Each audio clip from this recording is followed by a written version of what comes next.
Hello, it's Keith here, and this is lesson 12 in the YQuest series. We've got something a bit different today. I hadn't planned to port to YQuest to the Game Boy, but I had some spare time, so I've given it a go, and here we have the result. So this is the port. At the moment it's just using the tile map, but we are going to be looking at adding sprite functionality to YQuest later on, so hopefully there'll be a Game Boy version which will use the sprites. So we'll be seeing more of it later on. But you can see here that we've got basically the same game. We can move around the screen, we can play the levels and so on. That's the Game Boy version, but the version also works for the Game Boy Color because they are essentially the same system. So there's the same game on the Game Boy Color. And there we go. So yeah, so we got our little game there, and today we're going to go through the source code and we're going to discuss what had to happen to make it port successfully to the Game Boy. Okay, so let's have a look at the code here. Here's the code. Now, first of all, we do need to discuss the limitations of the Game Boy. The Game Boy doesn't have some of the commands that the normal Z80 has, and because of that, there have been some changes to the code, and you'll see quite often that these macros dotted around the code. Now, the biggest problem for this program was that IX and IY don't exist, and also in some cases loading in of pairs from addresses and things can't work directly, but I've got macros that will simulate the missing commands. You can see, where is it? Here it is. I've got these macros here, and I'm using some bytes of memory here to simulate the missing registers and the missing functions. So I use these macros, and basically what I did is a search and replace on the code, and that allowed me to convert the code so that it would work on this system even though the required commands are actually missing. So we've got an alternate version of the multi-platform code here, and this has been converted. You can see there's lots of these macros dotted through it, but the functionality is identical. It's just that I'm using macros to do the jobs that I'm missing, and I'm not going to go through all of the code because, as I say, basically if you look at the regular version, the macros that are in the place in this version for the Game Boy is just a macro to simulate that missing command. Of course, the simulated commands are much slower, but it's not going to be a problem for a slow, simple game like this. Okay. So we're going to go over the Game Boy specific code here, not the multi-platform code today, and we're going to have a look at it. So first of all, we're defining collision masks. We do this on all of the tile-based systems because we can only draw in an 8x8 grid. We're limiting our calculations for collisions on an 8x8 grid. We're then defining the screen size. We're defining some memory for our user variables here. That's the variables that handle things like the enemy positions, the score, things like that. And then we've got our include here for the macros that are emulating the missing commands of the Z80 for the Game Boy here. And then we've got the start of our code. We've got some returns on those interrupt handlers here. We've got unused ISTs. We've got the Nintendo logo and also the generic ROM header here. And then here's the start of our code proper. We've got the stack pointer here. We're resetting the scrolling position with this code here. And then we're waiting for VBlank here and then turning off the screen. Next, what we're doing is we're transferring our sprites. Well, I say sprites, we're using them as tiles in this case, but we're transferring our graphics to the pattern map, and we've also got the font in there as well. On the Game Boy Color, we're then defining our palette here, so we're defining the colors that are going to make up our graphics here. If we're not on the Game Boy Color, we're using the black and white palette here, and we're using this code to do that. And then we're turning on the screen. We're zeroing the game memory using a simulated LDIR command here, and then the start of the game code is here. So we're just initializing the game, resetting the lives and resetting the levels, so on. And then we're drawing the title picture to the screen. We're loading in from title pick. It uses 1 byte per tile.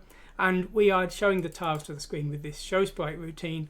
And we're just looping until the entire tile map has been drawn. Then we're showing some text messages to the screen. If I just run again, you'll see. You can see here, if you look up there, we've got press fire, learn ASM.net and all kinds of interesting things like that. So that's showing those to the screen. And then the start of the level code is also the code that runs the first time the game starts. We wait for the fire button to be pressed, clear the screen, reset the player's position, and then we initialize the level, define the enemies and the number of crystals the player needs to carry.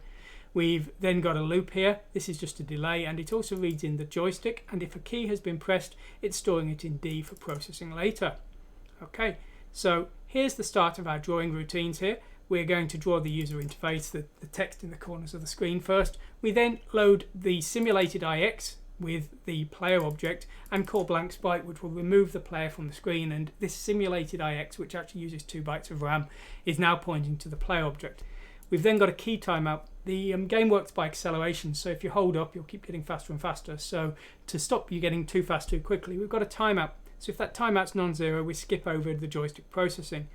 We read in the joystick with this read joystick routine, we'll see that later on, and we're then processing the keys here, checking each direction, and we're going to change the acceleration accordingly depending on that. So we're loading in a player acceleration Y and player acceleration X, and we're incrementing or decrementing it accordingly depending on which direction the player's moved. You can see those just there. So that's moving the acceleration accordingly, and then we've got the code to handle the player firing. If the player's pressed the fire button here, we're firing. Fire 2 will actually stop the player dead, so that stops the acceleration. And once we've processed this, if a direction key's been pressed, we've set E to 5, otherwise E will still be 0, and that's our new timeout, and we're setting that here. We're then processing all the movements for the enemies and the player and things, and all the collisions, and then we're looping back up to the top here for the next iteration of this main loop here. So there we go. Now we've got our sprite and text routines. Now the text routine uses the sprites as well. The tiles are being defined within the patterns, and the first 96 are the font.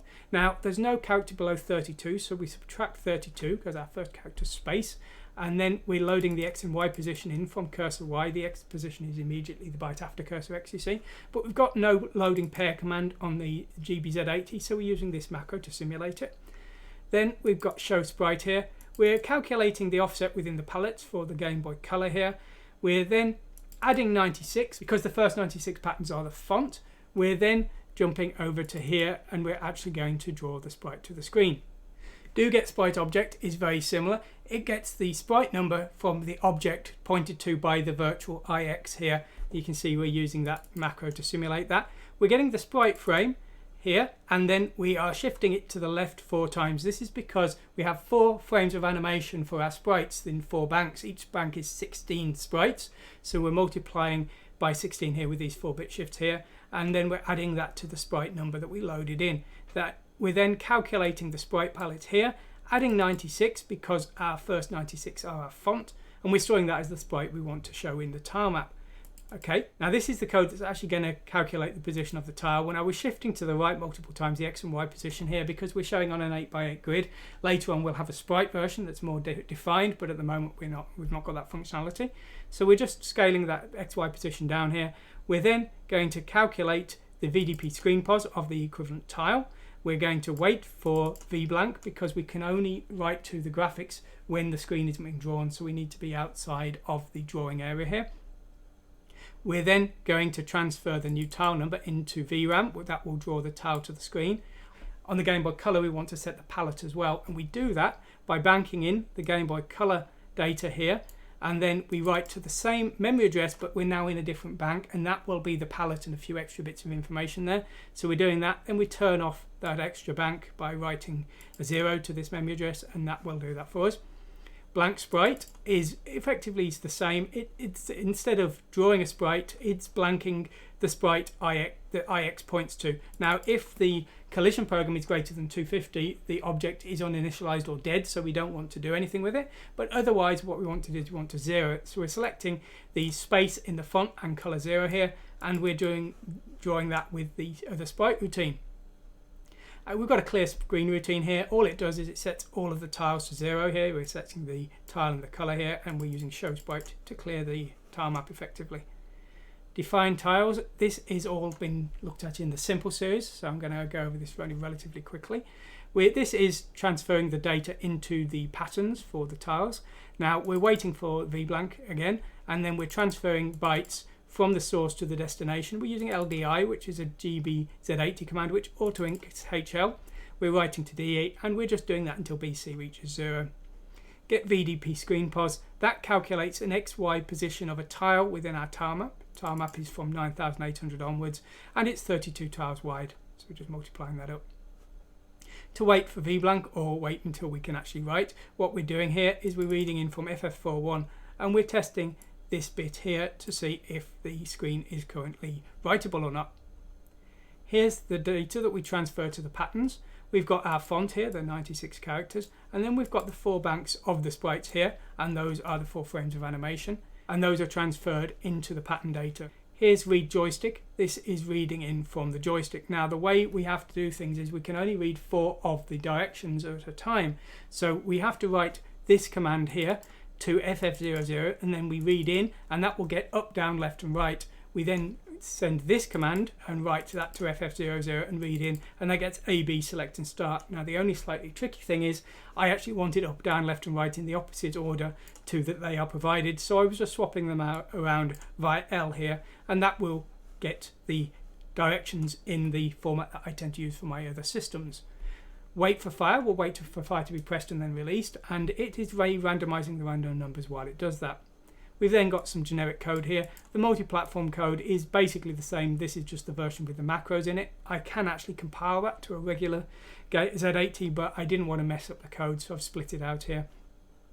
Here we've got the set palette code. We have to write the palette entry number. There's 2 bytes per palette, and we write the entry number we want to change with FF68, and then the byte of the color to FF69.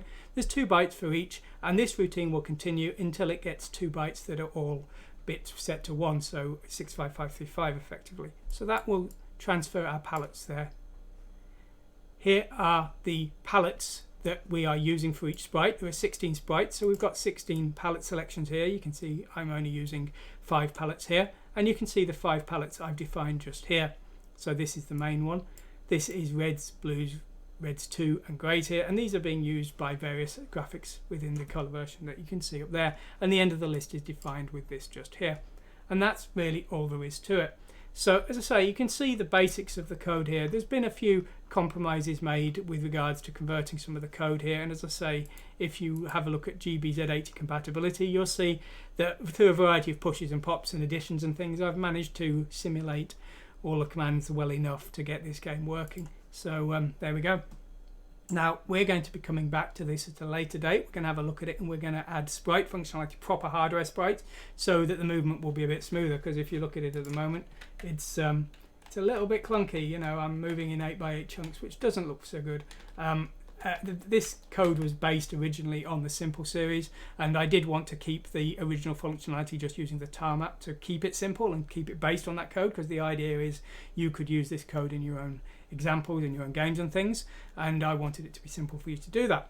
Anyway, if you've liked what you've seen today, please like and subscribe. It helps me out a lot, you know, if people do that. Liking the videos makes YouTube recommend them to other people, and subscribing just gives me some encouragement to keep doing it all.